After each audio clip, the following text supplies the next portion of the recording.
भगवान की संतति का वर्णन तथा अनिरुद्ध के विवाह में रुक्मी का मारा जाना। श्री शुक्रदेव जी कहते हैं, परीक्षित, भगवान श्री कृष्ण की प्रत्येक पत्नी के गर्भ से 10-10 पुत्र उत्पन्न हुए। वे रूप, बल आदि गुणों में अपने पिता भगवान श्री कृष्ण से किसी बात में कम न थे। राजकुमारियां देखती कि भगवान श्री कृष्ण हमारे महल से कभी बाहर नहीं जाते, सदा हमारे ही पास बने रहते हैं, और इससे वे यही समझती कि श्री कृष्ण को मैं ही सबसे प्यारी हूँ। परीक्षित, सच पूछो तो वे अपने पति भगवान श्री कृष्ण का तत्व, उनकी महिमा नहीं समझती थी।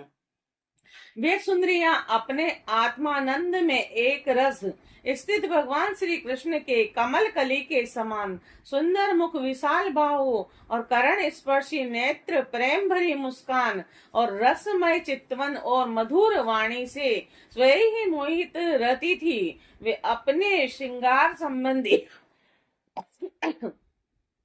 वे अपने श्रृंगार संबंधी हाव भावों से उनके मन को अपनी ओर खींचने में समर्थ न हो सकी, और वह 16,000 से अधिक थी। अपनी मंद मंद मुस्कान और तिरछी चितवन से युक्त मनोहर भौहों के इशारों से ऐसे प्रेम के बाण चलाती थी जो काम कला के भावों से परिपूर्ण होते थे, परंतु किसी भी प्रकार से किन्हीं साधनों के द्वारा वे भगवान के मन एवं इंद्रियों में चंचलता नहीं उत्पन्न कर सकती थी।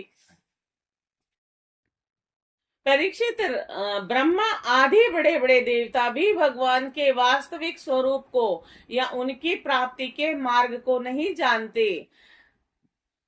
उन्हीं रमारमण भगवान श्री कृष्ण को उन स्त्रियों ने पति के रूप में प्राप्त किया था। अब नित्य निरंतर उनके प्रेम और आनंद की अभिवृद्धि होती रहती थी, और वे प्रेम भरी मुस्कुराहट, मधुर चितवन और नव नव समागम की लालसा आदि से भगवान की सेवा किया करती थी, और उनमें से सभी पत्नियों के साथ सेवा करने के लिए सैकड़ों दासियां रहती थी।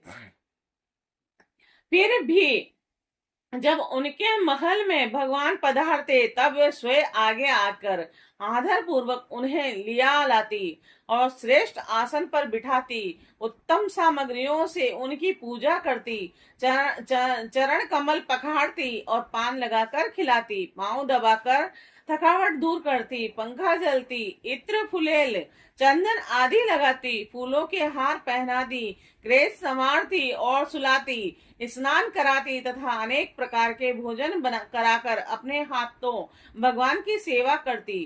परीक्षित, मैं कह चुका हूँ कि भगवान श्री कृष्ण की प्रत्येक पत्नी के 10-10 पुत्र थे, और उन रानियों में 8 पटरानियां थी, और उनके विवाह का वर्णन मैं पहले ही कर चुका हूँ। अब उनके प्रद्युम्न आदि पुत्रों का वर्णन करता हूँ।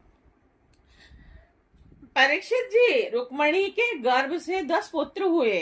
प्रद्युम्न, देशण और सुदेशण, पराक्रमी, चारुदेह और सुचारु, चारुगुप्त, भद्रचारु और चारुचंद्र और विचारु, और 10वां चारु। ये अपने पिता भगवान श्री कृष्ण से किसी बात में कम न थे। सत्यभामा के भी 10 पुत्र थे। भानु, सुभानु, स्वभानु, परभानु और भानुमान, चंद्रभानु और वृद्धानु, अतिभानु और श्री भानु और प्रतिभानु, और इसी प्रकार जामवंती के भी साम आदि 10 पुत्र थे। साम, सुमित्र, पुरुजित और शतजीत और सत्रजीत और विजय, चित्रकेतु, वसुमान, द्रविड़ और क्रतु, ये सब श्री कृष्ण को बहुत ही प्यारे थे।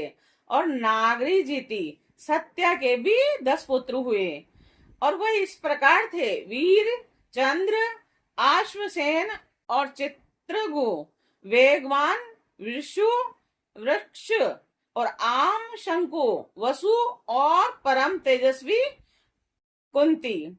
कालिंदी के भी इसी शिशुपाल प्रकार के साथी 10 राजाओं पुत्र की थे, और श्रुत, रुक्मिणी कवि की और हार वृक्ष, तथा वीर कृष्ण और सुबाहु, रुक्मिणी भद्र, विवाह। शांति, दर्श, पूर्णमास और सबसे छोटा था सोमक। और मद्र देश की राजकुमारी लक्ष्मणा के गर्भ से प्रघोष, गात्रवान, सिंह, बल और प्रबल, उद्गर्भ, महाशक्ति, सह, ओज और अपराजिता अपराजित का जन्म हुआ। और मित्र विंदा के भी इसी प्रकार थे, वृक, हर्ष, अनिल, गृध्र, वर्धन, अनाद, महाश, पावन, वही और श्रुद्धि। इसी प्रकार भद्रा के भी पुत्र थे, संग्रामजीत, बृहत्सेन, सुर, पहरण और अरिजित, जय, सुभद्र, वाम, वाम और आयु तथा सत्यक। और इन पटरानियों के अतिरिक्त भगवान की रोहिणी आदि 16,100 और भी पत्नियां थी। उनके दीप्तिमान और ताम्र तप्त आदि 10-10 पुत्र हुए। और रुक्मणी नंदन प्रद्युम्न का मायावती रति के अतिरिक्त भोजकट नगर निवासी रुक्मी की पुत्री रुक्मवती से विवाह हुआ था। और उसी के गर्भ से परम बलशाली अनिरुद्ध का जन्म हुआ। और परीक्षित श्री कृष्ण के पुत्रों की माताएं ही 16,000 से अधिक थी। और इसीलिए उनके पुत्र और पौत्रों की संख्या करोड़ तक पहुंच गई थी। राजा परीक्षित ने पूछा, परम ज्ञानी मुनीश्वर, भगवान श्री कृष्ण ने रणभूमि में रुक्मी का बड़ा तिरस्कार किया था, इसीलिए वह सदा इस बात की घात में रहता था कि अवसर मिलते ही श्री कृष्ण से उसका बदला लूं और उनका काम तमाम कर डालूं। ऐसी स्थिति में उसने अपनी कन्या रुक्मवती अपने शत्रु के पुत्र प्रद्युम्न जी को कैसे ब्याह दी, कृपा करके बतलाइए। दो शत्रुओं में श्री कृष्ण और रुक्मी में फिर से परस्पर वैवाहिक संबंध कैसे हुआ, आपसे कोई बात छिपी नहीं है, क्योंकि योगी जन भूत, भविष्य और वर्तमान की सभी बातें भली भांति जानते हैं। और उनसे ऐसी बात भी छिपी नहीं रहती जो इंद्रियों से परे है और बहुत दूर है, अथवा बीच में किसी वस्तु की आड़ होने के कारण नहीं दिखती। श्री शुक्रदेव जी कहते हैं, परीक्षित, प्रद्युम्न जी मूर्तिमान कामदेव थे और उनके सौंदर्य और गुणों पर रिझ कर रुक्मवती ने स्वयंवर में उन्हीं को वरमाला पहना दी। और प्रद्युम्न जी ने युद्ध में अकेले ही वहां इकट्ठे हुए नरपतियों को जीत लिया और रुक्मवती को हर लाए। यद्यपि भगवान श्री कृष्ण से अपमानित होने के कारण रुक्मी के हृदय की क्रोध अग्नि शांत नहीं हुई थी, अब भी उनसे वैर गांठे हुए था, फिर भी अपनी बहन रुक्मणी को प्रसन्न करने के लिए उसने अपने भांजे प्रद्युम्न को अपनी बेटी ब्याह दी। और परीक्षित 10 पुत्रों के अतिरिक्त रुक्मणी जी के एक परम सुंदरी बड़े बड़े नेत्रों वाली कन्या थी और उसका नाम था चारुमती। और पुत्रवर्मा के पुत्र बलि ने उसके साथ विवाह किया। परीक्षित, रुक्मी का भगवान श्री कृष्ण के साथ पुराना प्रेम था, फिर भी अपनी बहन रुक्मणी को प्रसन्न करने के लिए उसने अपनी पौत्री रोचना का विवाह रुक्मणी के पौत्र और अपने नाती दोहित्र अनिरुद्ध के साथ कर दिया। यद्यपि रुक्मी को इस बात का पता था कि इस प्रकार का विवाह संबंध धर्म के अनुकूल नहीं है, फिर भी स्नेह बंधन में बंधकर उसने ऐसा कर दिया। परीक्षित, अनिरुद्ध के विवाह महोत्सव में सम्मिलित होने के लिए भगवान श्री कृष्ण, बलराम जी और रुक्मणी जी प्रद्युम्न, साम आधे द्वारकावासी भोजकट नगर में पधारे। जब विवाह महोत्सव निर्विघ्न समाप्त हो गया, तब कलिंग नरेश आदि घमंडी नरपतियों ने रुक्मिणी से कहा कि तुम बलराम को पासों से खेल में जीत लो। राजन बलराम जी को पासे डालने तो आते नहीं, परंतु उन्हें खेलने का बड़ा ही व्यसन है। और उन लोगों के बहकाने से रुक्मी ने बलराम जी को बुलाया और वह उनके साथ चौसर खेलने लगा। बलराम जी ने पहले 100 फिर 1000 और इसके बाद 10,000 मोहरों का दाव लगाया और उन्हें रुक्मी ने जीत लिया। रुक्मी की जीत होने पर कलिंग नरेश दांत दिखाकर ठहाका मारकर बलराम जी की हंसी उड़ाने लगा। बलराम जी से वह हंसी सहन न हुई और वे कुछ चिढ़ गए। इसके बाद रुक्मी ने 1,00,000 मोहरों का दाव लगाया और उसे बलराम जी ने जीत लिया। परंतु रुक्मी दुर्दता से यह कहने लगा कि मैंने जीता है। इस पर श्रीमान बलराम जी क्रोध से तिलमिला उठे और उनके हृदय में इतना क्षोभ हुआ कि मानो पूर्णिमा के दिन समुद्र में ज्वार आ गया हो। और उनके नेत्र एक तो स्वभाव से ही लाल लाल थे, दूसरे अत्यंत क्रोध के मारे वे और भी दहक उठे। अब उन्होंने 10 करोड़ मोहरों का दाव रखा और इस बार भी धृत नियत के अनुसार बलराम जी की ही जीत हुई। परंतु रुक्मी ने छल करके कहा, मेरी जीत है। इस विषय के विशेषज्ञ कलिंग नरेश आदि सभासद इनका निर्णय कर दें। उस समय आकाशवाणी ने कहा, यदि धर्म पूर्वक कहा जाए तो बलराम जी ने ही दाव जीता है।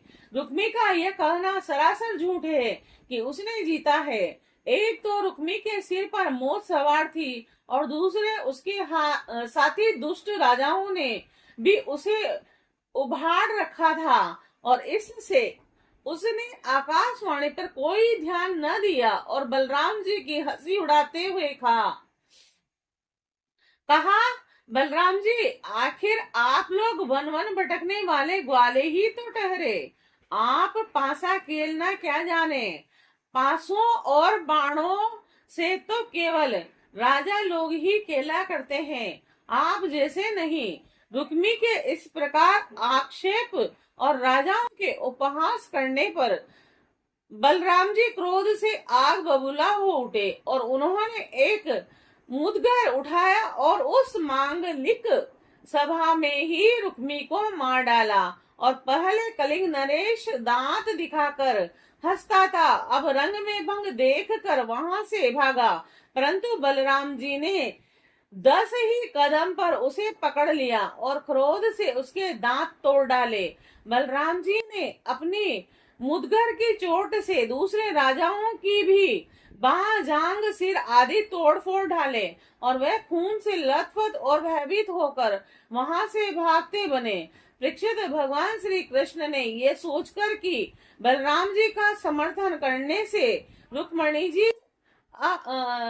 जी अप्रसन्न होगी और रुक्मी के वध को बुरा बतलाने से बलराम जी से रुष्ट होंगे, इस साले रुक्मी की मृत्यु पर भला बुरा कुछ भी न कहा। और इसके बाद अनिरुद्ध जी का विवाह और शत्रु का वध दोनों प्रयोजन सिद्ध हो जाने पर भगवान के आश्रित बलराम जी आदि यदुवंशी नव विवाहित दुल्हन रोचना के साथ अनिरुद्ध जी को श्रेष्ठ रथ पर चढ़ाकर भोजकट नगर से द्वारिकापुरी चले गए।